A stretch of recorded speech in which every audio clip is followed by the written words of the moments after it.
दोस्तनि ॻाल्हायो, सभिनी दोस्तनि चयो त बाबा ही एसे शो नाल आहे, ही एसे शो करप्ट आहे ऐं ही एसे शो जेको आहे कंहिं कम जो न आहे ऐं माना शहर वारनि ते ध्यानु नथो ॾे। पर मां चवां थो त हिन एसे शो खां वधीक ही ज़िले जो जेको इंतज़ाम संभालींदड़ SP आहे इहो वधीक नाल आहे, इहो वधीक करप्ट आहे ऐं वंगारू आहे।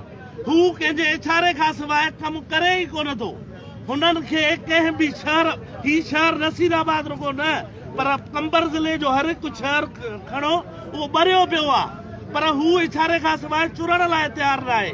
पर मसइलो इहो आहे त ॿियनि शहरनि ऐं नसीराबाद में फ़र्क़ु इहो आहे त कंबर हुजे, शदादकोट हुजे ऐं वारह हुजे या ॿियो को शहर हुजे, उते बोतार के निज़ाम जूं पाड़ूं मज़बूत आहिनि।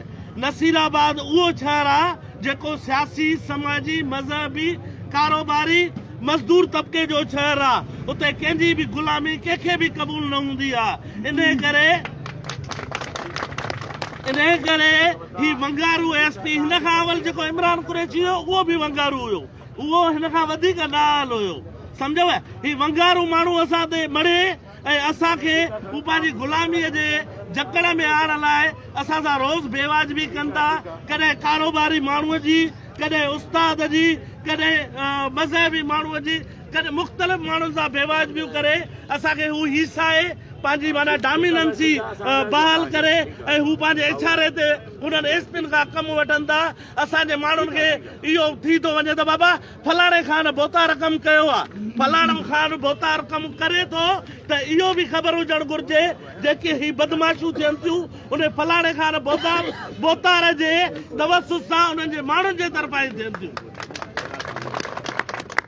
असां हिन SP सूदो उन्हनि माण्हुनि खे ॿुधाइण था चाहियूं जेके असांजे शहर सां दुश्मनी करे रहिया आहिनि। ही नसीराबाद शहर सियासी, समाजी, मज़हबी ऐं कारोबारी माण्हुनि जो ज़रूरु शहर आहे, पर जेकॾहिं हिन शहर जे माण्हुनि ते हला करण जी, हिननि शहर जे माण्हुनि खे हिसाइण जी कोशिशि कई वई त तव्हांखे ही नसीराबाद जो शहर जंग जो मैदान महसूस थींदो ऐं ही सभु असांजा नसीराबाद जा सुलझियल माण्हू तव्हां जंगजू ॾिसंदव। इन करे पंहिंजी बदमाशियुनि, पंहिंजी चालाकियुनि, पंहिंजी सियासी हरकतुनि खां बाद अची हिननि माण्हुनि सां उचाइण छॾियो। जेकॾहिं ही माण्हू थी पिया त तव्हां पंहिंजे बंगलनि में, कोटनि में ऐं पंहिंजे हिननि महफ़ूज़ हंधनि ते बि महफ़ूज़ न हूंदव। नसीराबाद